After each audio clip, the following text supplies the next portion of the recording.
Hola, soy el doctor José Ernesto Contreras Pulido y hoy quiero hablarles sobre la última semana del ministerio terrenal de Jesús.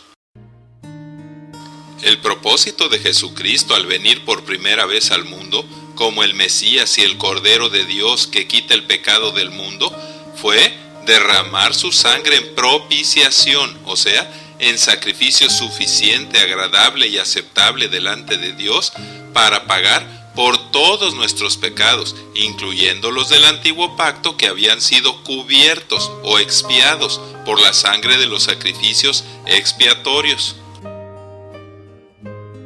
Además, al ser en todo semejante a nosotros pero sin pecado, fue el sustituto aceptable ante Dios para cumplir por nosotros toda la ley mosaica, y cuando resucitó, también conquistó para nosotros la vida eterna. Por eso dice la Biblia que por el gozo puesto delante de él, sufrió la cruz, menospreciando el oprobio, y se sentó a la diestra del trono de Dios.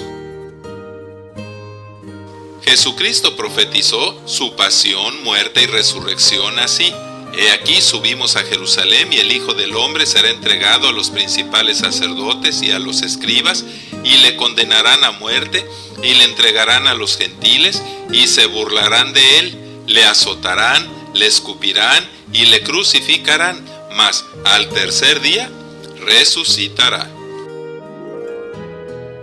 Todo esto sucedió durante la última semana de su ministerio terrenal, cuando dice el Evangelio que cuando se cumplía el tiempo en que había de ser recibido arriba, él valientemente afirmó su rostro para ir a Jerusalén, para destruir por medio de la muerte al que tenía el imperio de la muerte, esto es, al diablo, y librar así a todos los que vivían con temor a la muerte. Aunque ya había sido antes rechazado por los judíos en Nazaret, Galilea y Samaria, ahora viene para ser crucificado por ellos en Jerusalén. Así, aunque a lo suyo vino y los suyos no le recibieron, a todos los judíos y gentiles que le reciben, aceptan y creen en su nombre, confesándolo como Salvador, les da el derecho o potestad de ser hechos hijos de Dios. Junto con su manifestación como el Rey de los judíos y el Mesías, Jesucristo en esta última semana hizo 3 actos simbólicos, proféticos y mesiánicos que, como muchas de las profecías del Antiguo Testamento, tendrían cumplimiento en ese tiempo y además en el fin del mundo, y son su entrada triunfal como Mesías en Jerusalén, la limpieza del templo y la última cena, que era símbolo del nuevo pacto. Para manifestarse al fin abiertamente tanto a judíos como a gentiles como el Hijo de Dios y el Dios Hijo, el heredero del trono de David, el Mesías, el Rey de los judíos y el Príncipe de paz, Jesucristo planeó cuidadosamente que su última entrada en Jerusalén coincidiera con la fiesta de la Pascua, cuando miles de israelitas visitaban la ciudad y el templo. Fue así que el llamado Domingo de Palmas entró montado en un burrito y permitió que lo aclamaran y reconocieran como rey, cuando una numerosa multitud, gozándose, tendía mantos y ramas de palmas en el camino y alabando a Dios a gran voz decían: Hosana al Hijo de David, bendito el Rey que viene en el nombre del Señor, Hosana en las alturas. Pero no todo fue alegría ese día, pues estando cerca de la ciudad, Jesucristo lloró sobre ella diciendo: Jerusalén, Jerusalén, que matas a los profetas y apedreas a los que te son enviados. ¿Cuántas veces quise juntar a tus hijos como la gallina junta sus polluelos debajo de las alas, y no quisiste? Oh, si a lo menos en este tu día conocieras lo que es para tu paz.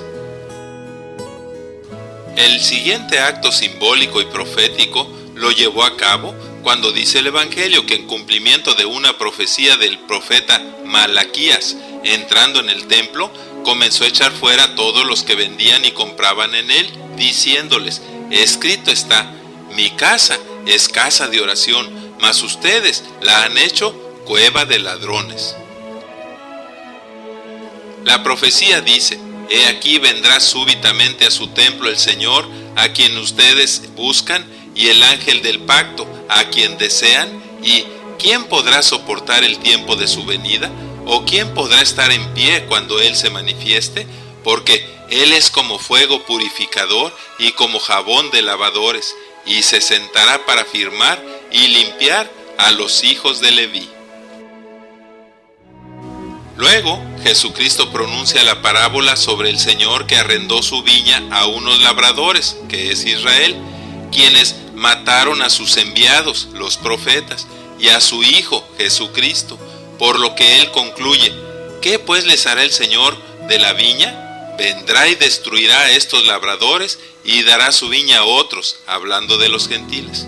Cuando ellos oyeron esto, dijeron: Dios nos libre.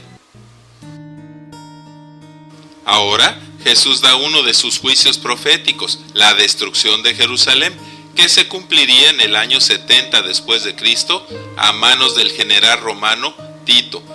Porque vendrán días sobre ti, dice la Biblia, cuando tus enemigos te rodearán con vallado y te sitiarán, y por todas partes te estrecharán y te derribarán a tierra y a tus hijos dentro de ti, y no dejarán en ti piedra sobre piedra, por cuanto no conociste el tiempo de tu visitación. También en esta semana tienen lugar sus últimos diálogos y controversias con los principales sacerdotes, los escribas y los ancianos del pueblo, quienes, dice el Evangelio, que comprendiendo que contra ellos había dicho la parábola de la vid, acechándole enviaron espías que se simularan justos a fin de sorprenderle en alguna palabra y así entregarle al gobernador. Y fue así que le preguntaron: ¿con qué autoridad haces estas cosas? ¿O quién es el que te ha dado esta autoridad? Pero cuando ellos se rehusaron a contestar si Juan el Bautista había venido de parte del cielo porque los comprometía como desobedientes a Dios, Jesucristo les dijo: yo tampoco les diré entonces con qué autoridad hago estas cosas. Luego, los fariseos y los herodianos le preguntaron: Maestro, ¿nos es lícito dar tributo a César? Y él les dijo: ¿por qué me tientan, hipócritas? Muéstrenme la moneda del tributo. ¿De quién es esta imagen y la inscripción? Y le dijeron: de César. Entonces les dijo: den a César lo que es de César y a Dios lo que es de Dios. Y maravillados de su respuesta, callaron. Los saduceos, que no creían en la resurrección, también le preguntaron: Maestro, hubo 7 hermanos que tomaron, uno tras otro por esposa, a la misma mujer. En la resurrección, ¿de cuál de ellos será esposa?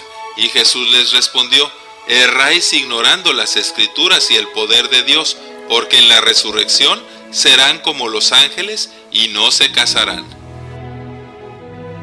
Luego, un fariseo le preguntó: Maestro, ¿cuál es el gran mandamiento en la ley? Jesús le dijo: amarás al Señor tu Dios con todo tu corazón y con todas tus fuerzas y con toda tu alma y mente. Este es el primero y grande mandamiento, y el segundo es semejante: amarás a tu prójimo como a ti mismo. De estos 2 mandamientos dependen toda la ley y los profetas. Después, al ver a los ricos que echaban sus ofrendas en el arca y a una viuda muy pobre que echaba allí 2 blancas, dijo: esta viuda pobre echó más que todos, porque aquellos echaron de lo que les sobra, mas esta de su pobreza echó todo el sustento que tenía, enseñándonos que Dios no mira lo que mira el hombre, sino que mira la intención del corazón. Que todo esto nos ayude a apreciar más el mensaje que dice: porque de tal manera amó Dios al mundo, que ha dado a su Hijo unigénito, para que todo aquel que en Él cree no se pierda, mas tenga vida eterna.